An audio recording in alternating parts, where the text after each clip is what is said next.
Hi, good afternoon. My name is Jay Rothman, and welcome to Real Men, Real Talk Raw. It is a special edition on Wednesday afternoon in the United States, Thursday, coming in from Sydney, Australia. We have Jennifer Ramsey. Welcome to the show this afternoon. Hey, Jay, thanks so much. I'm really great. Thank you, Jay. Thank you so much for having me today. I feel very privileged to be on Real Men, Real Talk Raw because I'm a woman, so I feel very privileged. Thank you for having me. You know, when I started the show, and you're welcome. At first I felt like this is a men only zone, but what I realized is that because we do share both feminine and masculinity within ourselves, we all are welcome because we all have the opportunity to experience life on coming from both perspectives. And so I welcome you today, and thank you for joining us. I know it's 17 hours ahead. You are 8 a.m. or so. And I would like to just give a little bit of a background, a little bio for those that are joining us live. Thank you for joining us. Before we jump into your bio, we got Jetta coming in from Berlin, Germany. Amy Hicks, I believe you're coming in from Ohio. If I'm incorrect, Amy, yay. She says yay because she always wants to catch live, and she's been catching a lot of the replay, which is just no problem there. We got Bronnie Fisher coming in, also from Australia. And we have Jess. Not sure where Jess is coming in from, but feel free to let us know what part of the world you are coming in from. So just as we get into the show here, Jennifer, I'm going to share a little bit about your background. Jennifer is a freedom facilitator and coach. She was living and working for most of her life as a high-functioning corporate advisor and business owner. She has battled an invisible and very insidious adversary, something called anxiety with a capital A. Today, Jen is on the other side of the battle and is an advocate for anyone ready to step from the grip of fear into their freedom and personal power. Jennifer will share her story and give specific tips on how to live life from a place of true freedom and peace. And quote unquote, I added this to your bio, it's all about anxiety. And Jennifer, I am so excited to have this conversation with you today because you see, I believe I shared my little dirty secret with you a couple of weeks ago, and that I too suffered from anxiety for the majority of my life, starting as a child and stepping into adulthood.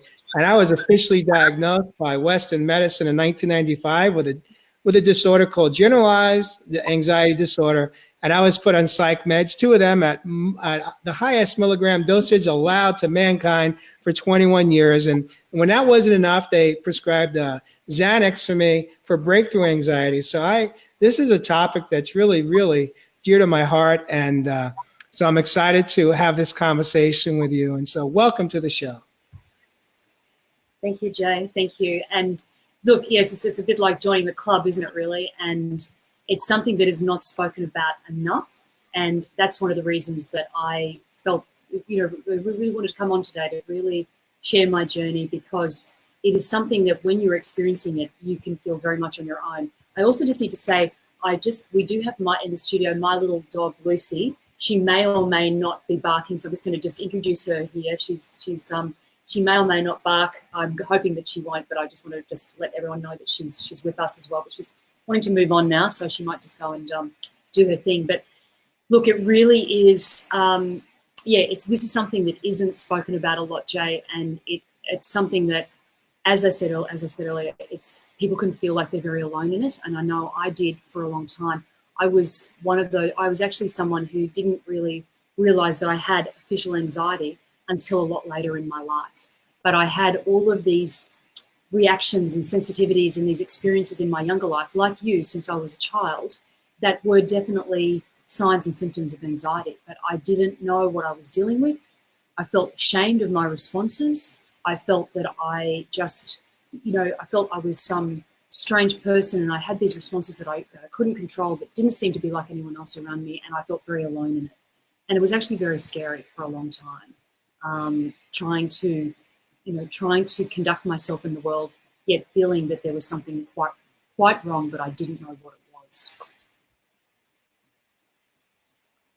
When did So I you really empathize. when did you begin to have an understanding of what was behind the actual physical feeling of anxiety? When did it Well, when were you made aware? well, it's interesting because probably, look, in my late teens, early 20s, I actually had another health problem that actually was just, it turned out to be a rumbling appendicitis, but I was sort of getting sick every 6 to 8 weeks, vomiting and diarrhea, and I was starting to be checked out by doctors. They were going, and this had happened from the age of 11. So 11 till I was 21, I was having this every 6 to 8 weeks, these terrible physical symptoms. And in my late teens, people were starting to say, okay, well, maybe it is because you're super sensitive, maybe because you're highly strung. I have there's a history of anxiety and depression in both sides of my family. So people were starting to sort of say that, but it turned out that this health condition that I had, it resolved itself when my appendix burst at 21. So that was sort of, now that you live to tell us this tale on that. But during my 20s, I would say to you that I really didn't identify this as anxiety until my late 30s, early 40s, very early 40s. So I had lived with this for 20 years, just thinking that knowing that I was sensitive and knowing that I was highly strung, but not thinking that anyone else was like me or that I could do anything about this other than I had to control these fearful emotions, and I had to lock down how I was feeling a lot of the time. But the thing is with anxiety, as you know, you've experienced it, and I really enjoyed our conversation we had before today. The thing is that with anxiety is that it can attack you at the most odd times, the times when you wouldn't expect. There are things in your life that are going to trigger you, so major life events, things like getting married, getting divorced, an illness in the family, all of those sorts of things can trigger events that you then have to deal with. But I was in my late 20s, my mum was diagnosed with dementia. At that point, they couldn't call it Alzheimer's, but it's actually really dementia. She's still alive today. But that was a very anxiety-provoking time for me, but I didn't know I was dealing with anxiety. So I was just it was literally like I was trying to keep my head above water. And it wasn't until I had a real crisis when I was about 40 that things really appeared that, yes, this is anxiety. And I went to a doctor similar to your psychiatric experience, and I really, it was actually named that I also had generalized anxiety disorder. So, it took a long time, and it was a very, I called it invisible. I called it invisible when I was preparing the intro to this show because it was invisible to me, and I didn't know how to deal with it. So it was invisible and insidious, and it would do this thing. It would pop up at different times, and I'd suddenly have to control myself, manage my emotions, bring myself back, deal with people. Some people have been attacking me for being too sensitive. So it was a tough ride. Do you think? Do you have a sense of? Do you think that picking up the anxiety as a child was a learned behavior, genetic, or combination of both? What's your understanding of it? Because obviously you shared already that you came from a family, some lineage there of anxiety and depression. So do you think it's mostly genetic, or do you think it was learned behavior? I think it's genetic and it's learned behavior. So I think definitely, as I said, in the lineage, it's on both sides, and there's depression, there's mental health issues on both sides. So it's definitely, there's a genetic predisposition, and there's also then learned behavior. So my mum, unfortunately, she'd had a pretty tough life. She lost her first husband at the age of 33 in an air crash that was a complete accident. And she was left at 33 with 3 small children, a 6-year-old, 5-year-old, and a 20-month-old. So that was a pretty big load for a 33-year-old woman to bear. Wow. And she was living in far western Queensland here in Australia. So she was living in what we would call the outback, with very little support. Her family was far away in New South Wales in another state.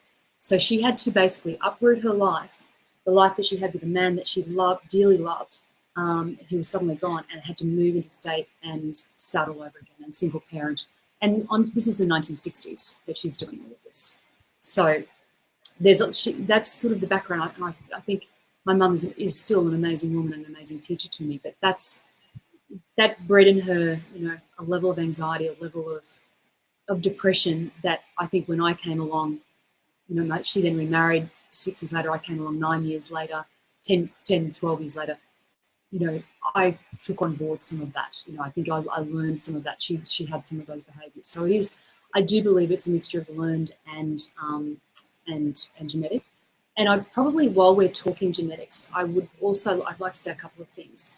And first I'd like to say is that I'm a really big believer in Bruce Lipton's views on epigenetics, that we have the power to turn these genes on and off.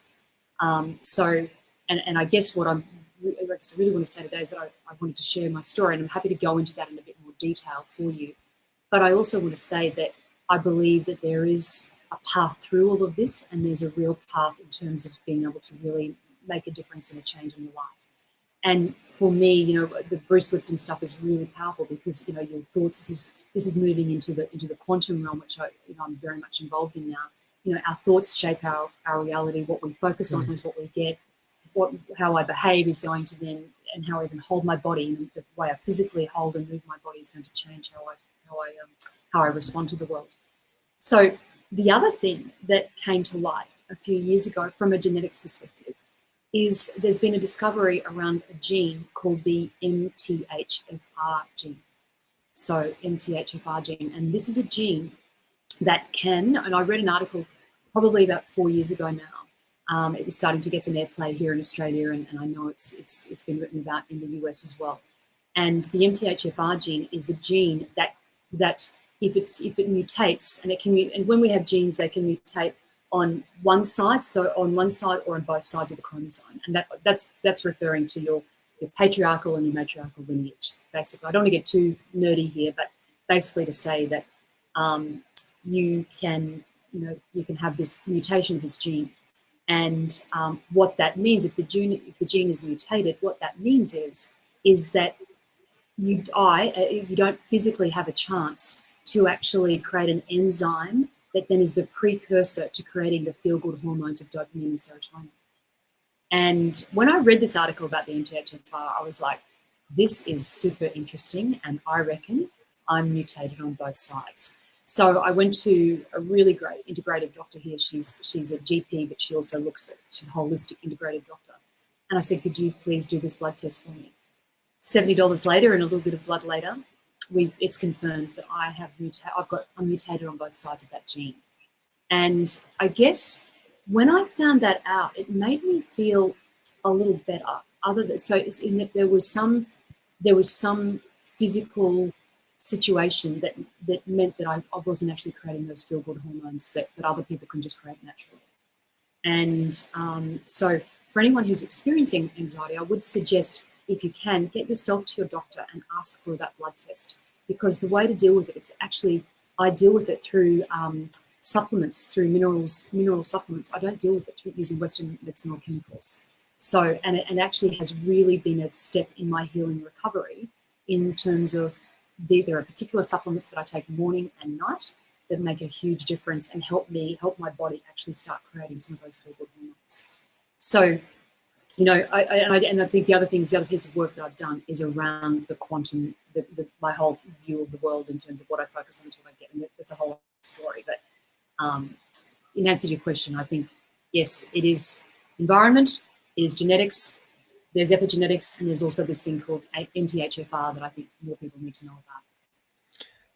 I want to take a moment here just to interject and share with you. Here's my take on it. Is one of the challenges that we have, at least in North America. I can't speak globally speaking, but we have this belief system that when genetics play a role, when Western medicine states that, well, it's genetic disposition or predisposition, we tend to treat it as becomes a life sentence. And so because a parent, let's say, had diabetes, you just like accept the fact that you're going to get it or you got it, or high cholesterol or depression or whatever the disease is that you end up getting diagnosed with. And then you write it off as, well, my dad had it or my mom had it or it runs in the family. And we tend to accept the diagnosis and the prognosis. And here's where I have a conflict with it, because what I have learned in my own healing journey is that a predisposition means that we're just predisposed to it, that if we line everything up just perfectly, as our parents did, then there's a really good chance that, in fact, we will end up with that same disorder or disease. Because what are we doing is if we're looking at our parents as our teachers and mentors from a nutritional standpoint, from life skills standpoint, from self-care standpoint, from how we navigate through life and how we treat ourselves and how we behave, we're setting ourselves up for it to basically be the catalyst for that disease. And so what I've learned is that just because I was I had a predisposition, let's say, to have anxiety, and therefore I ended up with anxiety. I had severe anxiety. But what I've learned in my healing process is that I no longer suffer from, I don't have chronic anxiety. I no longer have generalized GAD, generalized anxiety disorder. And I'm on drugs for it. I'm drug-free today for all mental health. And for me, that's because once I understood the power of everything that you just shared in this segment, I treat myself differently, and I have healthy tools to reach for when I have those moments where I do feel anxious, when I have the awareness that in this moment I'm feeling anxious. And in the last 3 years that I'm drug-free, I would have to say that I may have had 6 to 8 times that I had awareness that I'm feeling anxiety, but I was able to navigate through it without reaching for a pharmaceutical, because That's it. I understood that it's going to cause me all kinds of side effects and other damage, like that comes with taking pharmaceuticals. Now, it's just a choice that I've made, but for me, it's been the right choice. Absolutely. And I completely agree with you. And to go back to where you started with that, I agree. We step into, because of the stories, we step into the story of it. And so, yes, our parents were this way, these experiences, the doctor says, oh, you're this. Suddenly you're labeled and you've got this story. And I agree with you. And to me, the power of this is actually stepping out of your story. Now, One of the things that I do, and I want to talk a bit more about that, there's a huge, this is where the huge healing comes, is when you can really elevate yourself up, out, and into a new story and into a new reality. And that's the quantum piece that I'd like to talk about in a little while. But one thing I do want to say about the medication is that sometimes, though, and I want anyone who's watching this, I want to acknowledge that wherever you might be on your journey, you may just need that medication to help you step up. And that's how I was on medication for really a very, very short period of time. But it was explained to me as an opportunity just to step up, just to allow some little new neural pathways to form so that I could then get a better view. It's almost like putting your head up over the parapet and suddenly seeing another view that you could never see before. So I just want to acknowledge anyone who's on pharmaceuticals. I really honor you for being on it, because that's a brave and courageous decision as well. It's actually quite brave and courageous to say, hey, I need some help.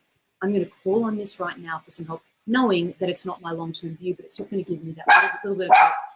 I'm so sorry. I've just got a barking dog just for a moment, and I'm just going to let her It's out. okay. I'm so sorry.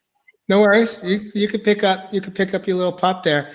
I want to acknowledge that as well. I believe that the pharmaceuticals can be used as, I like to describe it as a bridge. It should be used as a bridge until you are able to get stabilized. In my situation, unfortunately, my bridge was a long bridge. It became 21 years of psychiatrist after psychiatrist, no matter what state I lived in. They just kept writing the prescriptions for me like it was like a drug dealer. And the problem was that at no point did they basically set some ground rules and say, you know what, this is temporary, and either you and I work together, or I have to refer you to someone who can help you learn how to navigate and learn something called, Mary refers to as behavior modification. Whatever we want to call it, we can call it. But for it to become a long-term solution, there was no solution behind it for me, because behind the meds became numbing of my feelings, and it controlled my anxiety, but it also numbed me out to where I wasn't even in touch with how I was feeling most of the time. I was just numb, like a drug That's addict. it. That's it. And that's it. And it's about having that helping hand or that mentor or someone who comes in, it could be a coach, whomever it is, who comes into your life, or life circumstances themselves will present themselves and say, hey, time for a change. And you obviously had that wake up call, that time for a change. And so did I. And it's a really significant experience for anyone going through it. And I certainly don't, what I want to say is that my journey with anxiety has been that I now, instead of resisting it, instead of resisting this and saying that's not who I want to be, I'm actually completely embracing of it. And it's that whole saying, what we resist persists. And so when I'm actually more embracing and more compassionate towards myself and more compassionate towards the situation, this is about becoming friends with someone that you can see as a foe or as an adversary. And when you think about it, anxiety is actually what anxiety really is. It's a safety mechanism. It's a natural human safety mechanism that's just gone way out of control. That's all it is. And if I can normalize that for anyone watching, that's a really important thing I'd love you to take away, is that this is a natural behavior that we all have. But for some of us, because of whatever we've experienced, life, home, genetic makeup, we've just, it's like the tachometer on a car. The revs have gone way too high, and we need to bring it back down. And we need to bring this into understand that we're in a safe zone. And anxiety is really what it is. It's about the fear of something in the future or something in the past. It's actually about never what's happening here in the moment. I can't actually have.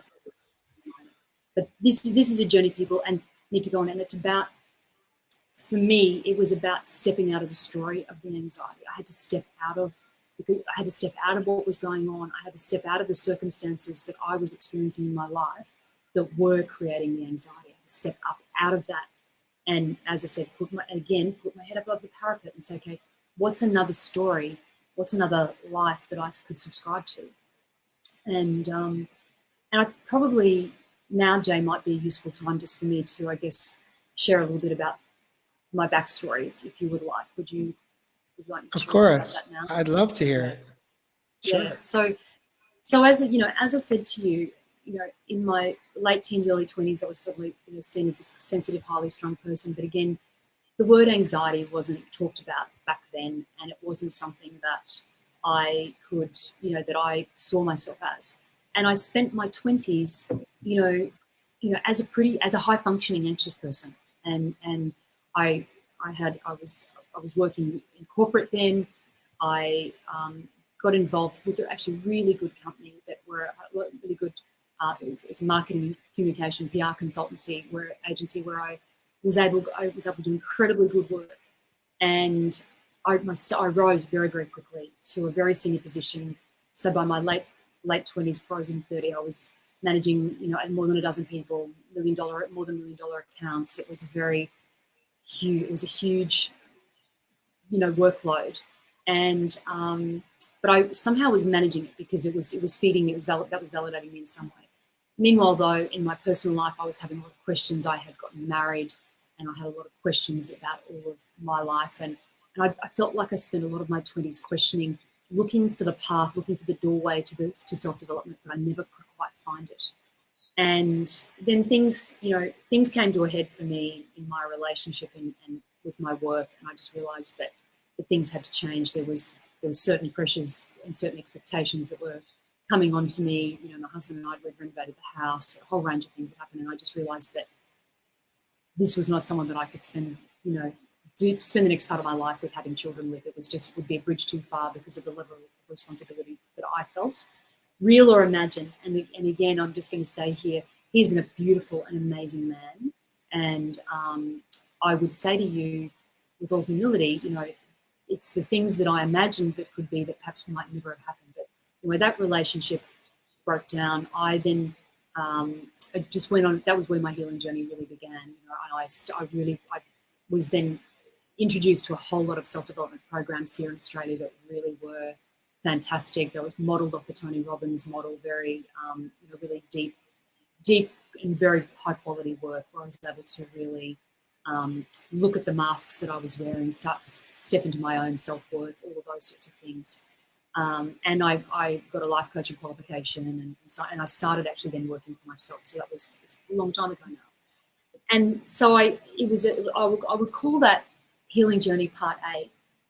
And so in that process, I did come to a level of awareness about myself, but I still wasn't calling it anxiety. I was managing, if you like, I was managing the symptoms, not on any medication, but just managing my life. And I think the breakthrough came for me in terms of that self-development work that I'd done. I felt that I found myself, and healing journey part A. And in that process, I met another amazing man, my husband, Saurabh, and we then embarked on a relationship, and we got married. He had 2 children from a previous marriage. And so our life started to develop together. And what I would say, though, is that there were then, I'm in my mid-30s by this stage. There are other pressures coming in. Learning how to step parent, if you've never step parented before, is a whole other journey in itself. I could talk to you another day about that. Learning, navigating my own business, navigating navigating how to have a child. And at this point, we realised that IVF was actually was the best option in terms of me having a child. And then, do I have a child? All of these sorts of things going on. So I embarked on the IVF journey, which my heart of hearts said wasn't a good one for me. If I really go back and now and I listen to what my body was saying, it was really saying this is not for you because of the chemicals and the drugs that are involved in that. And it's a huge load on a woman's body. But there is a lot of very positive PR around IVF. But bottom line is, anyone who's done it, there's a huge chemical load. We're given a huge amount of what's called follicle stimulating hormone. In the very first round of IVF that I did, I hyperstimulated, and I got very, very sick, and I was in hospital for 10 days, and I was on morphine and oxygen, or morphine for pain. I was on full oxygen. I put on 16 kilos of fluid in 3 days because of this. I had an overreaction to the drug and so on.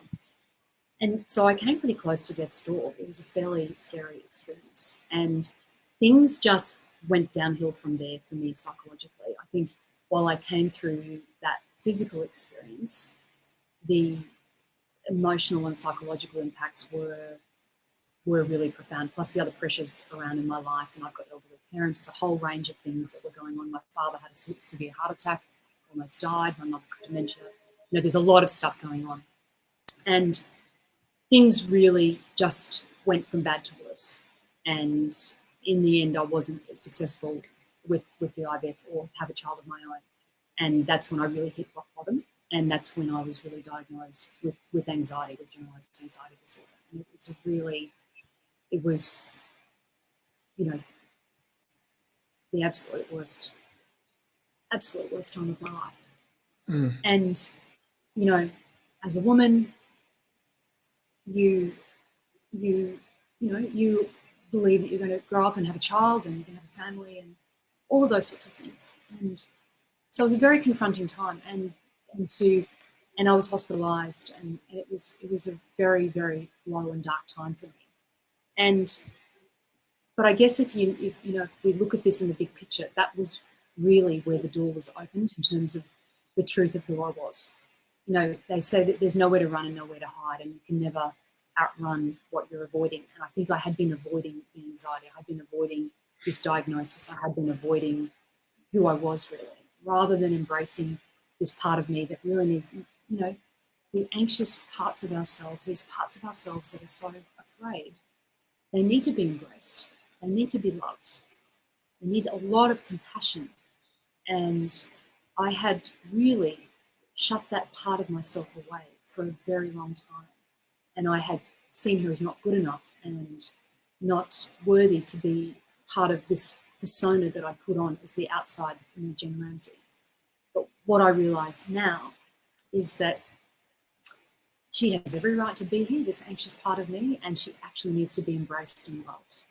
That's the real healing, and that's the real healing journey, is to just really be embracing and loving this part of yourself that seems unlovable, seems so black, that seems so fearful, it seems so out of control. Because I'm not sure about you, but in those times you feel completely out of control, and you feel that the anxiety is, well, I have felt that the anxiety might kill me, that I actually might die as a result of these fears.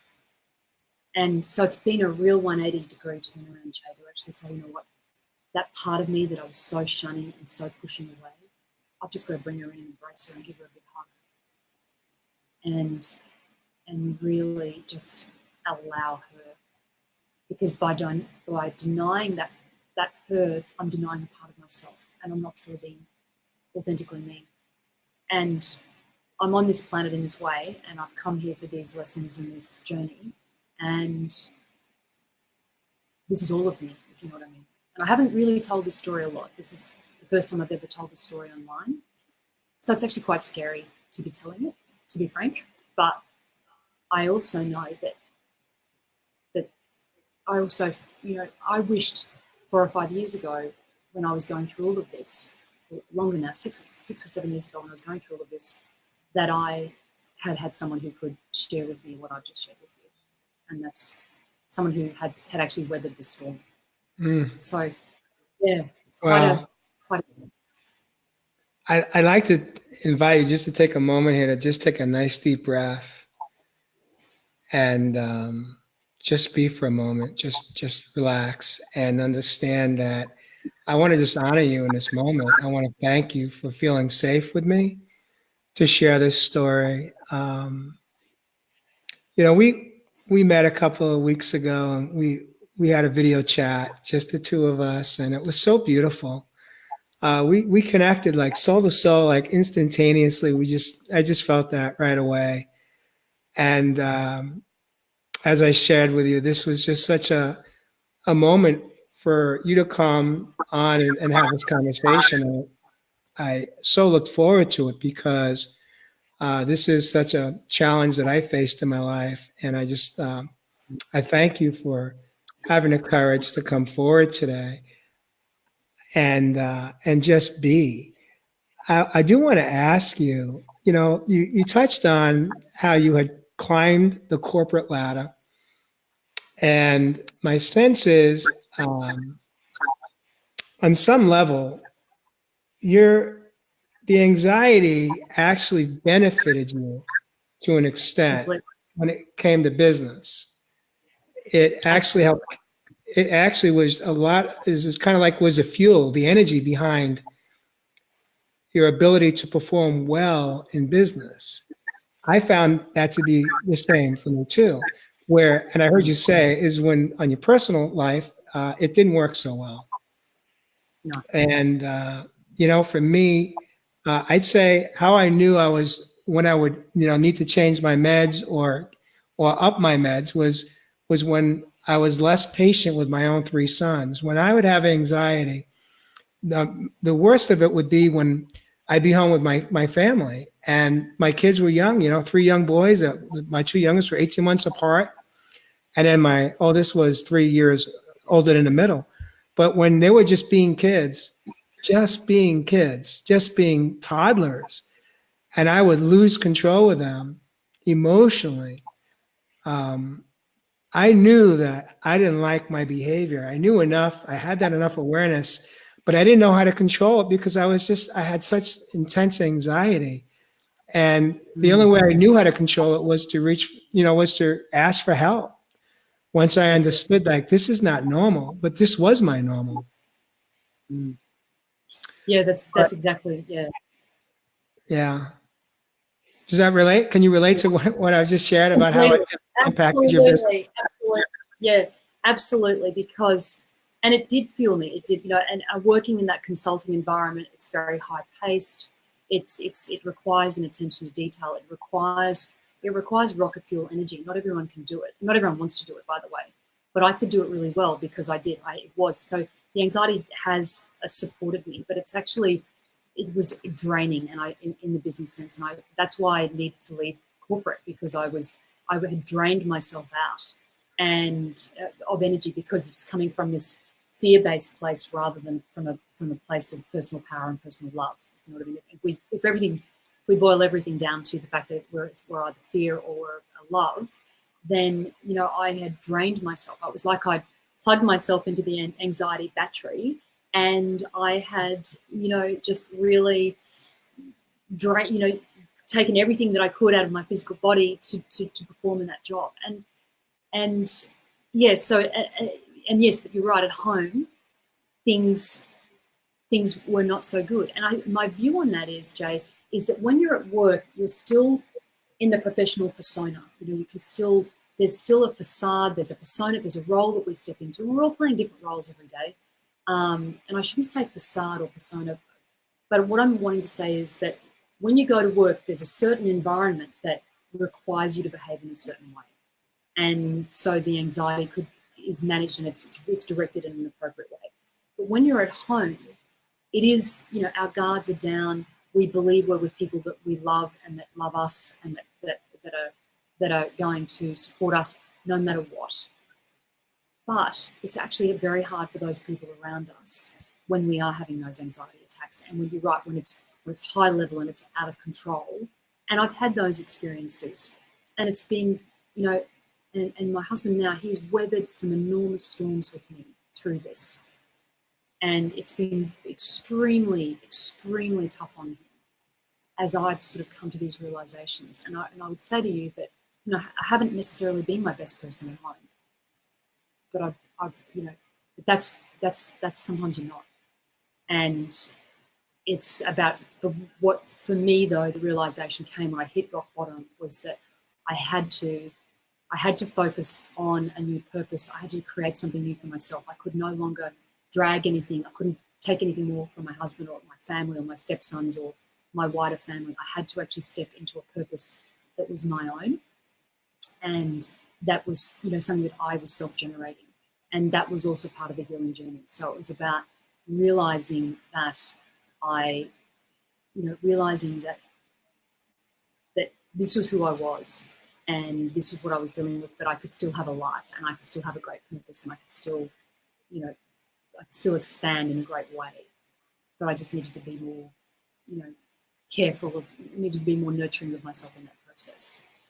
But it's tough on people around you as well. I agree with you. Yeah, absolutely.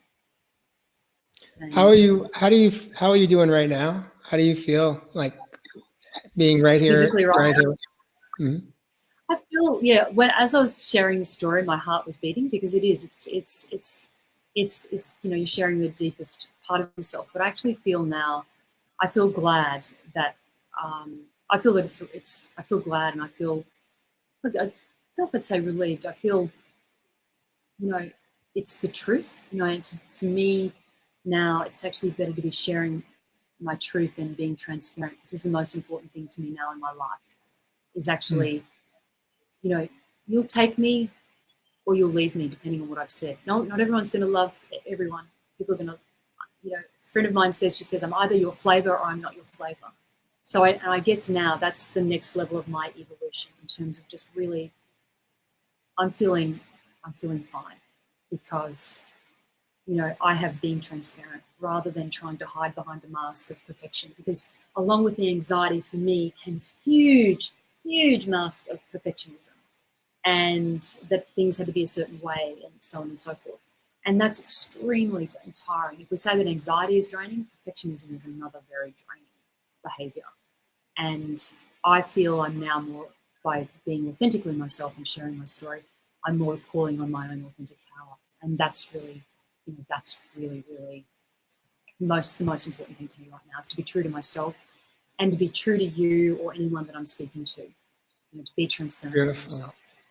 Beautiful.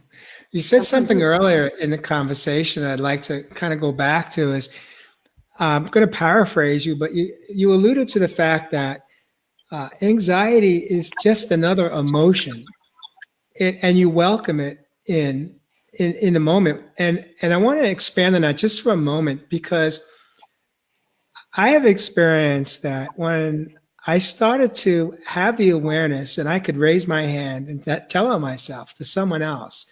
So, right now I'm having an anxious day, or I'm feeling anxious. And then when I'm able to like understand, well, what's behind that anxiety? What is it that kind of got me going? And once I'm able to share that little bit of information with someone else, including myself, it actually helps to release it. It helps to relieve it, because in speaking that moment, it takes away the power of it. It's no longer going to control me. It's like, okay, wow, okay, so I have some anxiety over this situation, people, places, and things that just trip me up. But in that moment, now that I've told on myself, and it's just out there, it's just another emotion, just like I'm feeling happy, or I'm feeling sad, or whatever that moment is. I'm feeling gratitude, I'm feeling anxious. I could now decide, what am I going to do with this feeling? Am I going to allow it to control me for the rest of the day? Or am I going to reach for a distraction? Am I going to reach for something healthy, a healthy self-soothing tool to help me navigate and push through and release this extreme emotion that doesn't feel good? Absolutely. You've hit the nail on the head, Jay. And that's the breakthrough moment. And that was the breakthrough moment for me when I realized that this too shall pass. And because when you're in the thick of anxiety, my experience of being in the thick of anxiety, and when you're not acknowledging it, when you haven't acknowledged it to yourself or anyone else, it's like you're in a dark room and you're fumbling around to try and find the light switch. Or you're so in it from the anxiety perspective, you're in a dark room and you're so frozen, you can't even think where could the light switch be? Do you know what I mean? That's how frozen one can be when one's in an anxiety attack. And you're right, it's the act of then saying, okay, I could, this is an emotion. If I just switch the light switch on, I can show it, I can see it. I'll use the analogy of turning the light switch on. I can see it, I can acknowledge it, that it's here, and the darkness is gone when I turn the light on. And then you're right, the act of sharing that with someone and saying, you're externalizing something that is a very internalized feeling. And I think the thing is with anxiety, it's a very internal experience. It can be for me, it's a very internal experience. So you're having and you're experiencing a lot of these emotions on the inside of the body. And people outside you don't even know what's going on. And so they're treating you quite normally, when actually on the inside you're burning up with anxiety. So you're right. And for me, and I guess that was one of the tips that I wanted to share, is that if anyone watching this is experiencing anxiety, it's just to really, when you're having an anxious moment, and it doesn't need to be even a full-blown, you don't need to get to a full-blown anxious moment for this to work. But if you're thinking, oh, I'm feeling slightly triggered by something, to take a deep breath in, and wherever you're feeling in your body, and this is about getting the connection, I'm very much about bodily connection and embodiment and getting in touch with the body. You breathe into wherever you're feeling it in the body. And for me, most often, I'll feel it in my heart and I'll feel it in my gut.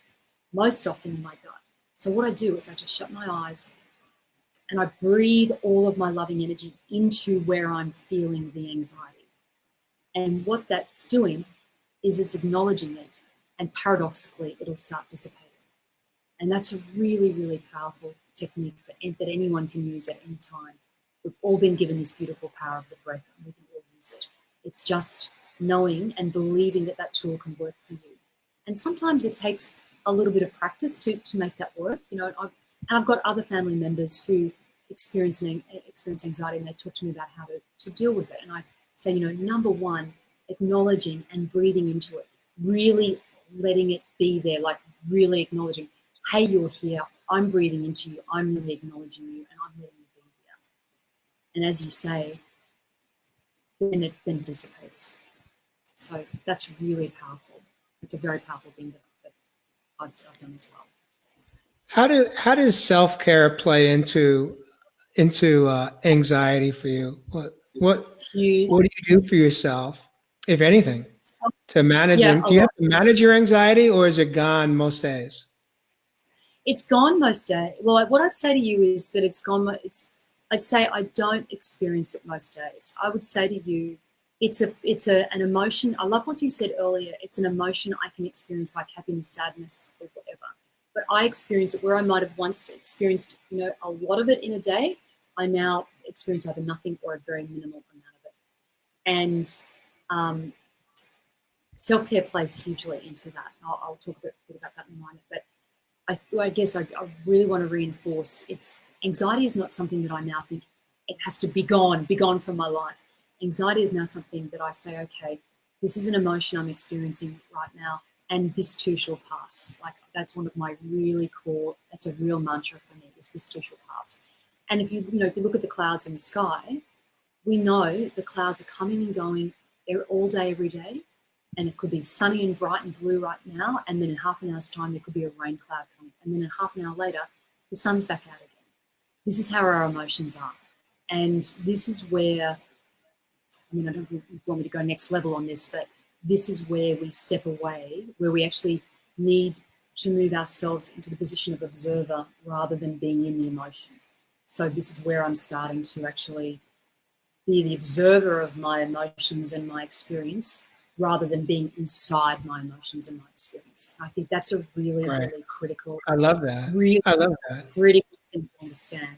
It's that, and this is what the Buddhists say. This is what this is when we're talking about being in the now, and when we're talking about, and when the Buddhists talk about detachment, they're just talking about observing what I am experiencing, rather than being inside what I'm experiencing.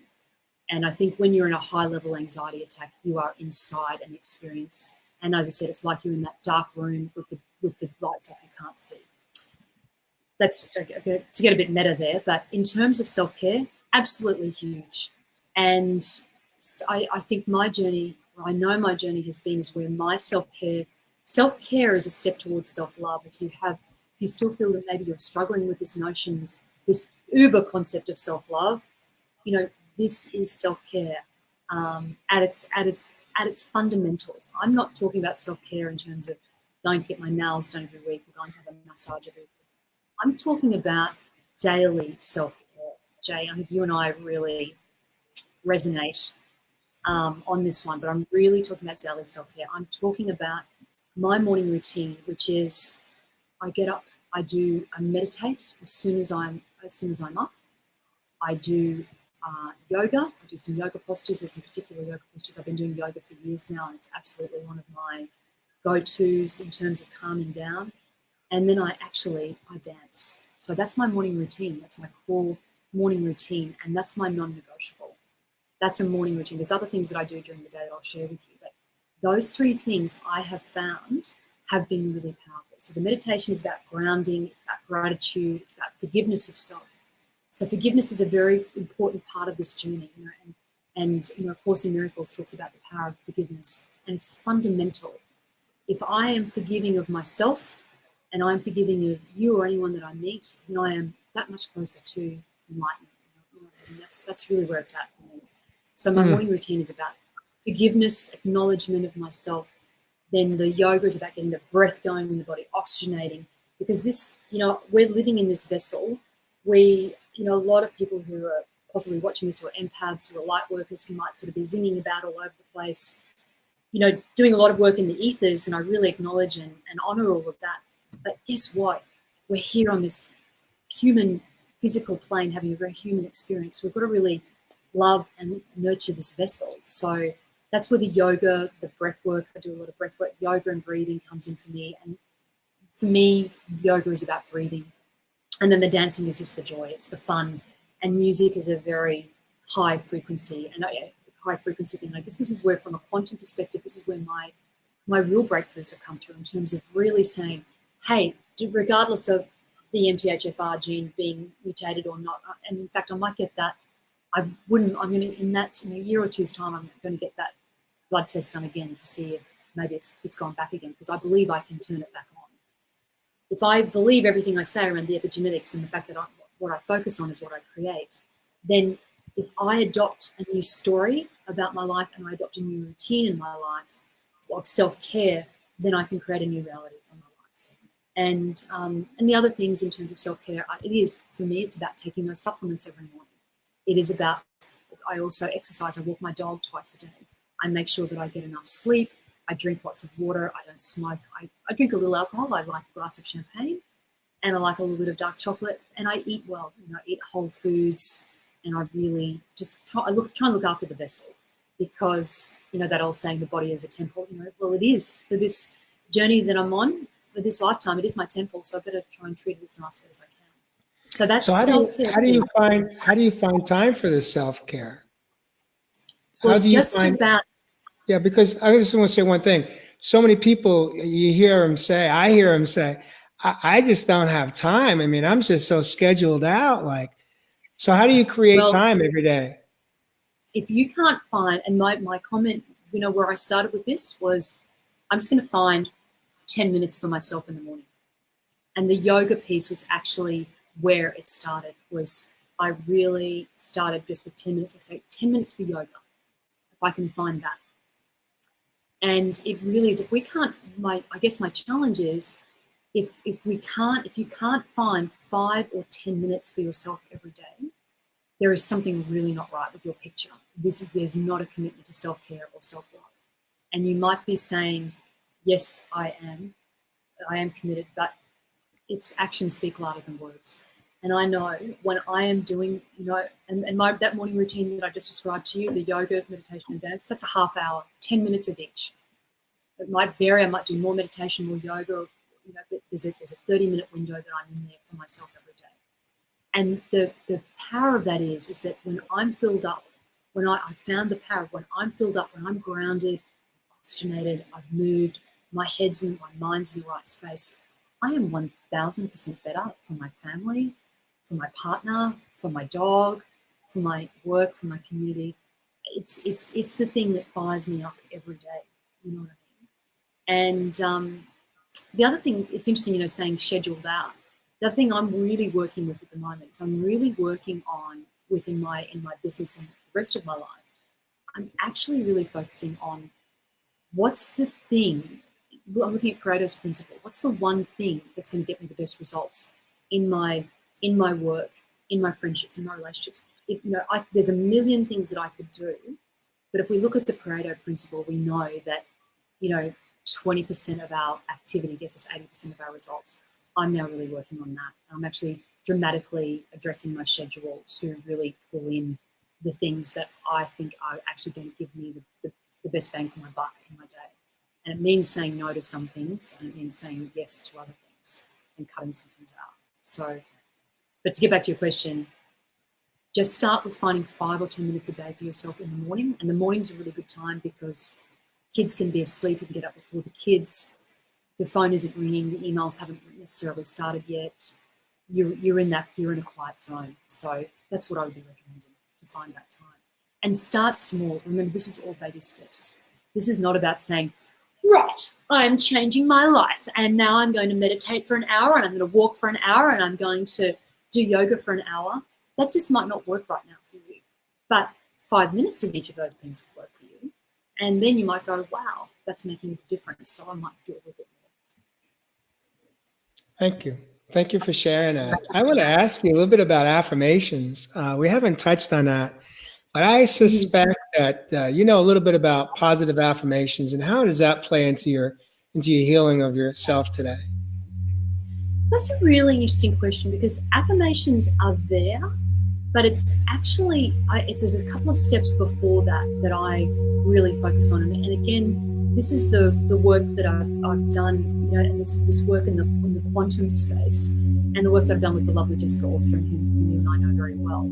And this is about really, it's a step before the affirmations. It's actually about who do I need to be? So it's about what's the story that I want, what's the actual life that I want to have. We look at this from a quantum perspective now and say, okay, I've been over here in anxiety land and that didn't actually get me the results that I wanted. And often we can be anxious and we can have an anxious behavior because there's a payoff somewhere for us. It gets us, I'm going to be really frank, it gets attention. And I can see it got me, but it got me negative attention. And let's put it out on the table. Anxiety is an emotion that gets attention, but it's not necessarily the attention that I choose or that I want from my life. And it keeps us in that victim box. And that may sound quite tough for people to hear that right now, but I really do feel that it's the truth. And so for me, on my healing journey, part two, it's been about saying, okay, I'm done with that story. I'm done with living my life in that way. I'm actually going to create a new story over here about what I want my life to be like, and what I choose for it to be like. So this is part of the process. And Quantum Revolution, I'm part of Jess's team now. Quantum Revolution, we talk about the 7 steps of manifestation and how to manifest the life that you want. And the first step of that is having a vision for what you really, really want. And this is about how do I want my life to look? How do I want my life to look? And this is about dreaming big. So having that vision. And then the next step in that is about really, who do I need to be to achieve that? So what's the character I need to become? It's not about being false. It's not about being a fake person. It's about saying, okay, what are the parts of me, what are the parts of my experience that I really need to amplify to have that experience? So where I might have, in anxiety land, might have been a victim, now let's look at the polar opposite of that. I might have been, I've got to be very basic here, where I might have been sad. Now I need to be a leader, and I need to be happy. And what we know, what the science is now telling us, what the science is now telling us very clearly, is that when I adopt different body postures, I actually get very, very different hormones running through my body, actually create a feeling of confidence, a feeling of joy. So what I'm saying is, this is not really about faking it till you make it. It's about actually choosing what I want and then calling on these internal resources back in the vessel that hopefully is feeling good now because we're eating well and we're getting sleep and so on and so forth. Calling on these natural resources in my body and saying, okay, I'm going to emphasize this part of the story, my story, rather than that part. So let me put it in really simple terms.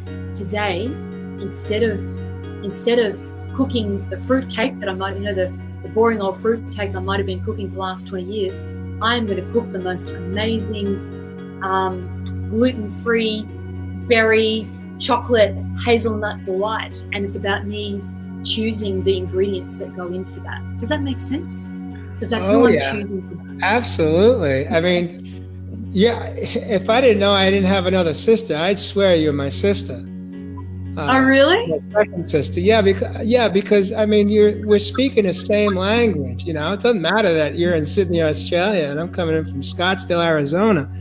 My God, I mean, it's like I don't know what book you read, and I don't know how you got to where you got. I know how I got here, but whatever path you took, which was different than mine, we have both gotten to the same point of commonality. We have a very similar understanding of what's truly important in our life today. And I know that your life is very different than what it had been for the majority of life, because I know how my life has changed. And we are just so connected. I love it. Yeah, I love it too, Jay. I can't wait to meet you. I know we're going to meet in Las Vegas at the Quantum Revolution Tour event just in March, and I can't wait to throw my arms around you and give you a big hug, because, and this is the beauty. I mean, look at this age and this time that we're living in, with this incredible gift of the internet and this ability for you and I to have this incredible conversation. We're so far away from each other, yet so close because of this. I mean, it honestly, it almost makes me feel emotional. I am so full of gratitude for that. And that's the other thing, in terms of this journey, it's about having gratitude for what we've got and really seeing what we've got. And to be frank with you, I've really only just got this. I've really only just got it. About the power. I've talked about the power of gratitude. I've kept gratitude journals. I've really, in the last couple of months, really got the power of, God, I am so wealthy and rich in my experience. I don't need millions of dollars. I don't need the millions of dollars to see that I'm rich because of where I live. And we live in Western countries that are so rich, you look at the infrastructure, the roads, the hospitals, the schools. We're rich beyond our wildest dreams from a physical perspective, but we've got all these other incredible resources and connections available to us. So anyway, that gratitude is a big thing. But if I can get back to just for a minute, back to your question about affirmations. They're important, but it's actually really all about who you're being. I can have the best vision for my life that I want. If I'm not being the person to vibrationally match that vision, if I'm not stepping into that place and that level, and it is, I'm talking about, we're holding ourselves to a high level of account. This is actually about a high level of account and a high level of standard to myself. And I look back and I look at the things that I've said and done in the name of anxiety. And some of those things have been pretty crappy, to be frank. I've been pretty selfish. I have been a taker rather than a giver. There are a lot of things that if I could take them back, I would. I can't. So I now just have to be the best person that I can as a result. Do you know what I mean? I have to really just be the best person that I can. So and the other thing I want to say, that I'm going to get to affirmations in a minute. I'm stepping back to affirmations. So it's about who I'm being, but it's also, I think affirmations are useful, but I don't think I still can't come to that. There's another really important piece here, Jay, and it's around trust. And this is the piece that was the missing piece for me. And at the Quantum Revolution, we talk about frequencies, we talk about vibration, we're coming at this from a scientific perspective. And the master frequency for me in my life so far is this frequency of trust. It's about trusting in myself that this too shall pass with the anxiety. It's about trusting that I can make the choices that are going to serve me, trusting that I can have the visions, trusting in my own abilities that I'm calling forth that are inside my body that are still coming out. It's about that trust. It's about trust in the people that I interact with, so choosing the people that I interact with in my inner circle.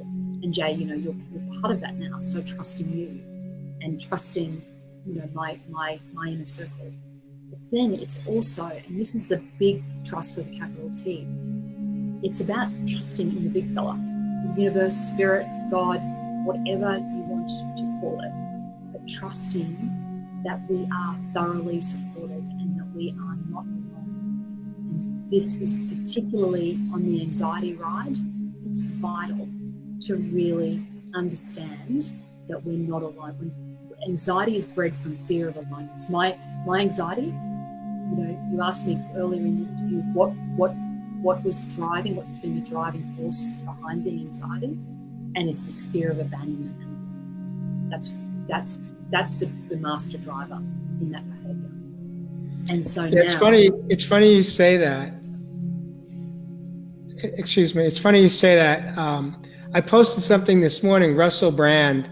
I don't know if you've met him. I believe he's out of Sydney, Australia. Maybe just from there originally. But he did a whole thing. It was just a 2-minute clip I posted this morning on anxiety, and what's behind anxiety is fear, which is exactly what you're just sharing. It is. Anxiety is fear out of control. It's a fear. It's a safety mechanism, but it's just a fear that's just gone out of control. And yeah, so it is. So this notion of trust is really important, and to trust and to believe. And look, some people watching this might go, well, I don't believe I think most people watching this would say, I think there's some sort of higher consciousness or energy, but just say for a minute that you don't. The brain doesn't know the difference between what's true and what's not. We know this. Science shows us this. So what if just for a minute you let yourself believe that you were supported, and you let yourself believe that the universe, God, Great Spirit, whatever, will support you? How would that make you feel in your body? What would the change be? And just take a deep breath in on that. Anyone watching, just take a deep breath in on that and breathe out. How would you know? How would you feel and behave differently if you knew that the universe had your back, that you were completely supported? How would that change your outlook? And this is where I'm talking about with trust. This is the big one. For me, it's the master frequency. So those things are actually really the core of in my belief in terms of how you create a new story. The notion of affirmations, yes, they are important, but they are almost fourth level beyond those other things that I've just spoken about. They're the things that we say to ourselves that can come into the void of our mind. You know, they say we think 50 to 70,000 thoughts a day, and some of those thoughts can be quite negative. The affirmations are the ones that they can be the rote learning, the things we've rote learned, that when the negatives come in, we go, no, I said this too shall pass. So one of my mantras is, one of my affirmations is, this too shall pass. Another one is, things always work out for me. Things always work out for me, or I am supported. So, but you see how I have to have the foundation of the belief system, of those foundations, those things that I've just spoken about, in particular the trust, before those affirmations are actually believed. Does that make sense? Yeah, I tell you, I posted, I don't know that you could see it on your screen, but when you watch the replay, you'll see it. I posted, can you live in faith and fear at the same time? And I wrote that because what I learned is that when I'm in fear, I'm not in faith and trust. And so, like you said, one of your mantras for yourself is, as you just described it, is this too shall pass. For me, it's like when I go there and I have that awareness, I go right to, okay, God, you got this. I can't live in fear and faith at the same time. It doesn't work for me. If I'm in fear, that I'm not willing to trust that God's got my back. Then you don't have faith. That's exactly right. You don't have faith. That's it. And I loved it. You said that to me when we connected a week or so ago, and I loved it. And it's true. It's the two are mutually exclusive. We can't have faith if we've got fear. We can't have fear if we've got faith. So I love it, Jay. I love it. And you can't. It's one or the other. And it's about what you choose. You know, that Native American Indian saying of, you know, I'm not going to get it quite right, but you know, there's fear and there's fear and there's greatness in our mind. There's two wolves, fear or greatness. Which one wins? The one you choose to feed. And this is, and I guess getting back to, you know, this phenomena of anxiety that we've been talking about.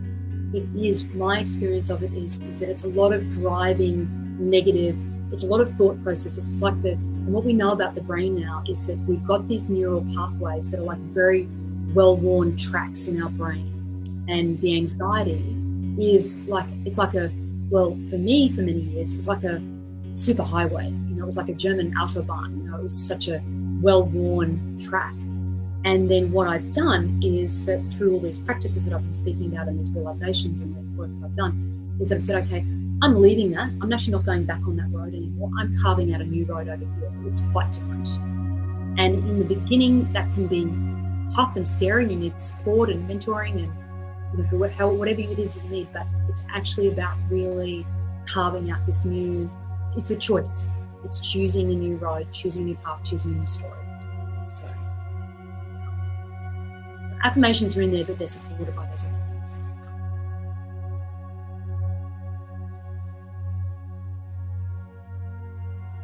I think we're at the time where I'd like to invite you to take a few minutes here. You mentioned Quantum Revolution Tour. You mentioned Las Vegas. Perhaps you could maybe share a little bit about what your involvement is with Jessica Ahlstrom and the Quantum Revolution Tour, and why, what is it meant for your life? How has it changed your life? And tell us a little bit about what's coming up in the third week of March. Absolutely, Jay. So, well, thanks for that opportunity. And look, in terms of Jessica, I met Jessica in mid-2017, and then I've just been on a journey of learning and mentorship with her, and to the point where we worked together last year. And then when she was doing her very first Quantum Revolution Tour event in Miami, she asked me to come and speak on stage about this very thing that I've spoken about today, in terms of how to create your new reality in your old reality. So, and that's what I've done successfully, is I've created a new reality for myself in my old reality. I didn't have to leave my husband. I didn't have to leave my job or change things up in this huge way. Many times people think, oh, to get a change in my life, I've got to throw everything up in the air and I've got to change everything. And the fact of the matter is that if I throw everything up in the air and change everything, but I don't change who I am inside, I just go to the new job, the new relationship, the new friendship, the new house, the new flatmate, the whatever. And if I'm still showing up as the old person, guess what? I'm just going to have, it's Groundhog Day. I'm going to have a rerun of exactly that same experience. You know what I mean? So totally. That's what I spoke about. And I guess that's my real approach, is that anyone who is watching this is that you don't have to throw everything in the air and go, right, clean slate, scorched earth policy, I'm starting out fresh. That's actually, for anyone with an anxious disposition, would be the worst thing that you could actually do. You're actually about working on your own internal self inside and create this new reality for yourself, behave in a different way, choose a different story, then you have a different life inside your old life. So that was really what Jessica taught me, and then I've really, I guess, taken that to heart and really lived that. So since October, I've been working, Jessica and I and two other amazing human beings, Amber Freeland and Christian Escobedo, we've been working together to really to create this Quantum Revolution Tour event in Las Vegas. So this is a 3-day event.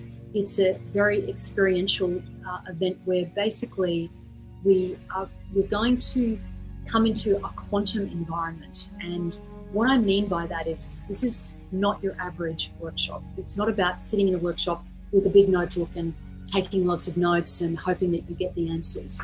This is, you can bring a notebook if you want, but you'll probably have that to the side, because we'll be doing in the workshop, the first day is all about awakening and remembering who you really are in your true essential self and your true nature. So a lot of the things that I've spoken about today, this notion of who is it that you really are, what's your purpose, your core essential being, we're going to be talking about that on day one and really getting you in contact with that, with your heart, getting you in contact with that. And we're going to be doing that through music, quantum technology, where we've got quantum technology, where we've actually got devices called mirror coils that actually are going to be pumping out higher level frequencies that any of us are typically operating in, to actually raise the frequency of the room. Because when we're talking about growth from a quantum perspective, we're talking about always about improving and getting our frequency and vibration up to a higher level than it is. So we want to be, and just for me to backtrack a little bit, sorry, Jade, when we're talking about frequency and vibration, everything is vibrating, we're either down here at shame, guilt, resentment, fear, to the top of, ecstasy, bliss, joy, love. Love is about here, then you've got ecstasy, bliss, peace above that. And the whole idea from our view at the Quantum Revolution is to help people really go up that emotional frequency chart as quickly as they can, and to live at love or above. Like, that's what it's all about. And that's what this event is all about, is how to help you access this high level frequency to really experience yourself in a different way. So I've spoken today about creating a new story. When you're experiencing yourself in a different way, when you're vibrating at this high level frequency, you are going to be able to create a new story. It's inevitable. It's not, can I create a new story? It's like, what story will I create, because I'm at this high level? So we're going to have the technology. We're going to actually have quantum water, which is water that's actually charged from a quantum perspective at a high level. We do meditation, breath work. There's some teachings. There's going to be epigenetic meditation. There's all sound healing, sound therapy, essential oils. It's actually a whole physical experience. I'm going to be leading the dance activations because I'm quite into dance and movement. So there's going to be dance and movement. There's going to be this, it's about really tapping into your body. And there's a new piece of technology that we're bringing in that I can't speak about at the moment, but that's super exciting in terms of how to really generate that energy for yourself at home. And we'll be talking about that more closely towards the event. So, but it's very much a physical experience as well as the teaching, the cerebral experience that you have. So it's day one. Day two is all about saying, okay, getting real clarity on what it is that you want, really sort of integrating into your higher self. So we're really helping you step into your higher self, step into this place of your pure potential, because in the quantum world, we live in this world of pure potentiality. What we know is that for every atom, there's what I can see materially, what you can see of me materially is only 0.0001% of who I am energetically. We know all of this. This is why Reiki healing works. This is why healing modalities work energetically. What we're doing on day two is really helping you explore that field of potentiality for yourself. Decide, this is what I want. This is who I want to be. This is how I'm going to be. really getting some connection with who it is you want to be, creating this new story. And then day 3 is all about really really transcending and engaging in that full story for yourself, and then giving you the tools to go home and, as I said, live your new reality, create your new reality in your old reality. And we do yoga in the mornings. It's going to be really amazing.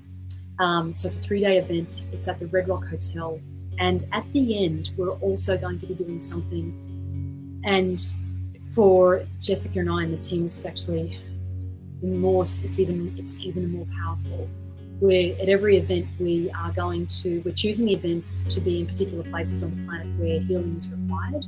A lot of people have been asking us, well, why have you gone to Las Vegas? Why aren't you going to somewhere more chilled, like somewhere more chilled in California? But the fact of the matter is that the energy that we're going to bring, and also that all of the light workers, we know we're going to have a lot of healers coming to this event, we're actually going to be creating quite a significant and strong healing vortex at the event itself. And if you know anything, well, you probably know more than I do, but a not very good event happened in Las Vegas a couple of years ago with the Mandalay Bay shooting. So what we're going to do at the end of the event is actually take a group of people, whoever wants to come from the event, it's a free extra as part of the event, and we're going to, and I think Jay, you and Mary will probably definitely be with us in this, and we're going to go to the Mandalay Bay site and just hold space and see what transpires from a healing perspective. So it's really designed, it's about people who are coming, but it's also about healing the spaces. And we've got quite a vision that we're going to be doing these events around the world, some places that have really held trauma and really dissipating that. And we did that in Thailand. We did a second Quantum Revolution event was in Thailand, and I got to Thailand a bit late, so I couldn't be there for this piece, but there was a very big tsunami that hit Thailand in 2004. And Jess was on the beach where this happened. She was actually they'd gone to the beach just to have a beach day. She came back and said to Melanie Proctor, who was hosting us there at Phuket Cleanse, she said, I felt really emotional at the beach, felt really bad to me. And Melanie said, oh yes, that's where the site of the 2004 tsunami was. So Jessica and the team went and did a group healing ceremony there. And there's actually been a beautiful video that's been made of that I can make available to you as well. It's a beautiful thing. So this Quantum Revolution tour is working at many levels. And what we're doing actually at the moment in the Quantum Revolution. So Quantum Revolution is a community. We've got a free Facebook group. We'd love to encourage anyone who's watching this to join.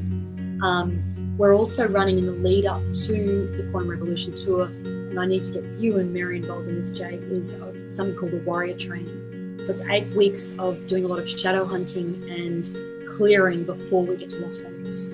And anyone who buys a ticket to the Warrior Training can then redeem that ticket against the Quantum Revolution tour ticket. It'll be free for them if they go to the Quantum Revolution tour. So I've given you a lot of information there. I don't know if you want to pick and choose for any of that, but other than to say this event is going to be really significant. The Miami event had huge and beautiful impacts for me and many people that went. One of the things that I had a personal healing on that I was not expecting was my sleep.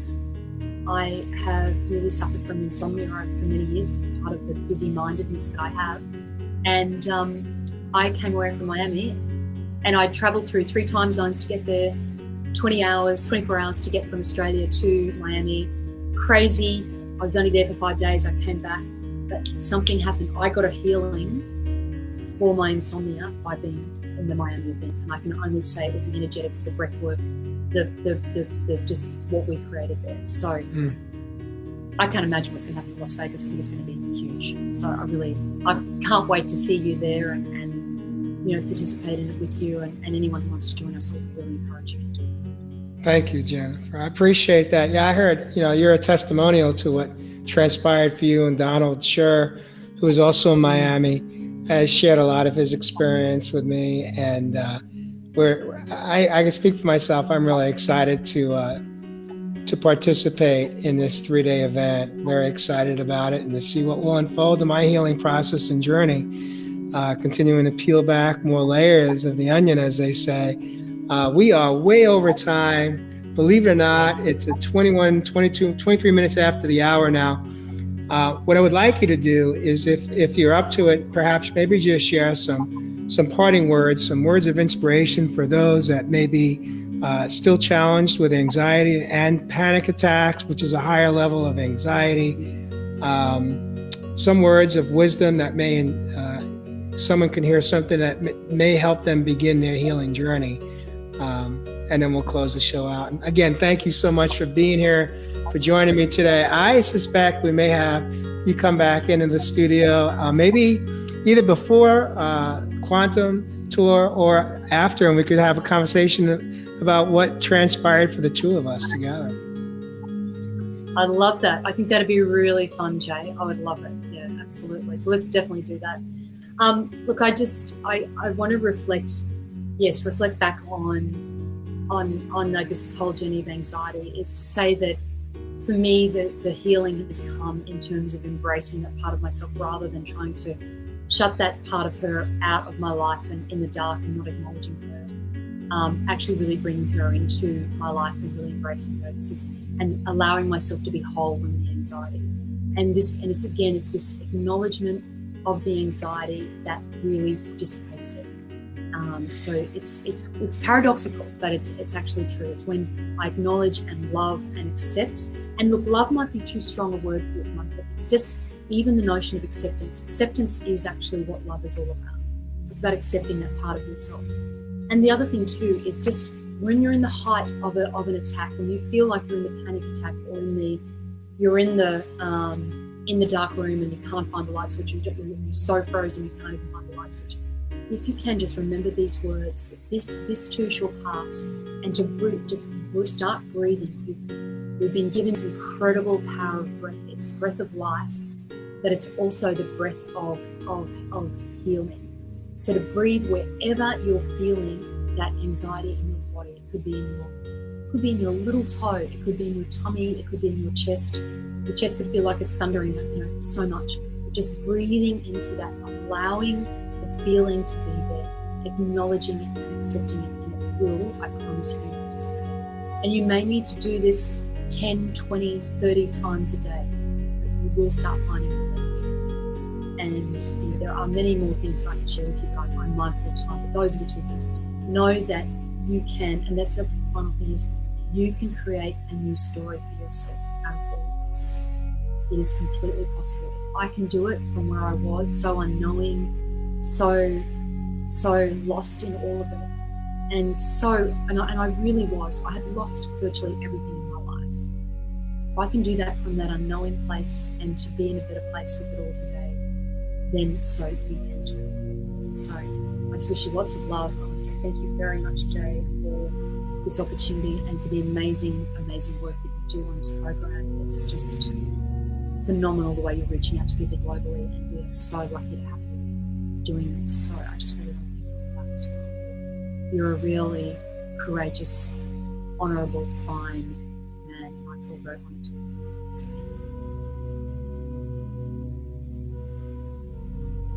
So, thank you, Jennifer. Thank you for being here today. Thank you for your kind words and your love shown to me and to those that joined us, whether you caught us on a live or the replay. We appreciate you being here with us and holding our hands as we do this journey together on the show today. And I look forward to catching you next time on this show and seeing you at Quantum Revolution Tour. For now, it's a wrap. Have a beautiful day down in Sydney, and I'll see you soon.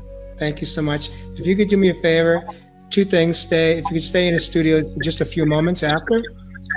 And secondly, if you could take some time to go back in and acknowledge some of the people that may have asked questions or statements, go through Facebook, and that means a lot to me. So thank you so much.